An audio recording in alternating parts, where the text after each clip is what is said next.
mar labaad iyo mar saddexaadba waxaan aad ugu hambaleynayaa madaxda iyo shaqaalaha idaacadda Shabeelle marxalado badan ay soo martay waxaan xasuustaa magaalada Muqdisho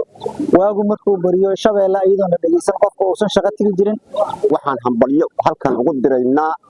oo hambalyo ugu dirayaa idaacadda Shabeelle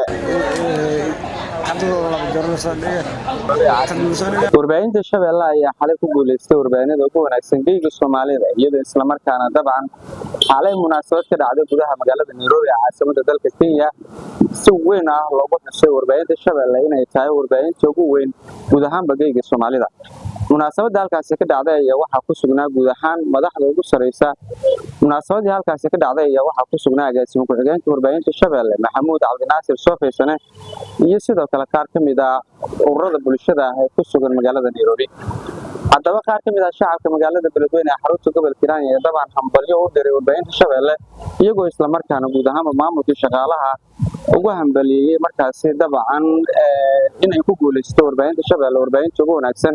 dhanka kalena waxa ay sheegeen in markaasi shaqada wanaagsan ay u hayaan bulshada ay ugu hambalyeynayaan warbaahinta Shabeelle kuwan qaar kamid ah shacabka magaalada Beledweyne oo la hadlay warbaahinta magacaygu waa Xasan Axmed Qalle waxaan joogaa magaalada Beledweyne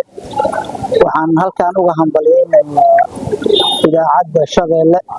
iyo telefishinkeeda oo ku guuleystay abaalmarinta idaacadda ugu saameynta badan ee Soomaaliya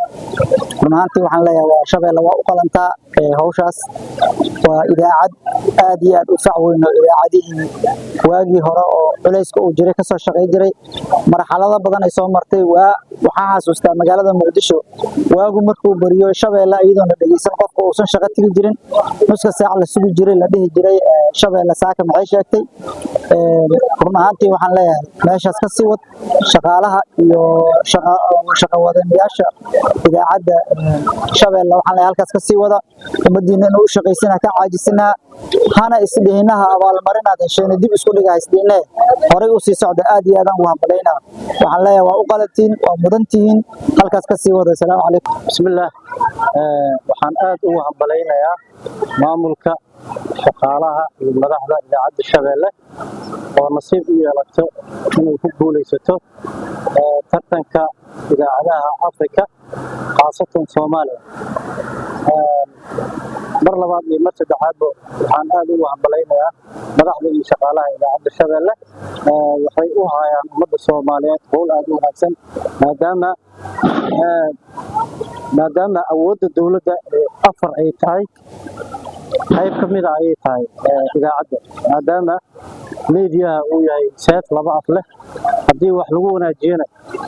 ay okay noqonayso haddii wax loogu talagalay in wax lagu qalloociyana lagu dumin karo aad ayaan u soo dhaweynayaa waxaan hambalyo halkan ugu diraynaa oo hambalyo ugu dirayaa idaacadda Shabeelle iyo TV Shabeelle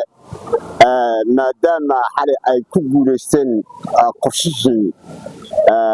waa uu hambalyeynaa si fiican ugu hambalyeynaa idaacadda Shabeelle hambalyan leenahay hambalyo wanaagsan Ivan Sobane Daawud idaacadda TV-ga Shabeelle bartamaha magaalada Beledweyne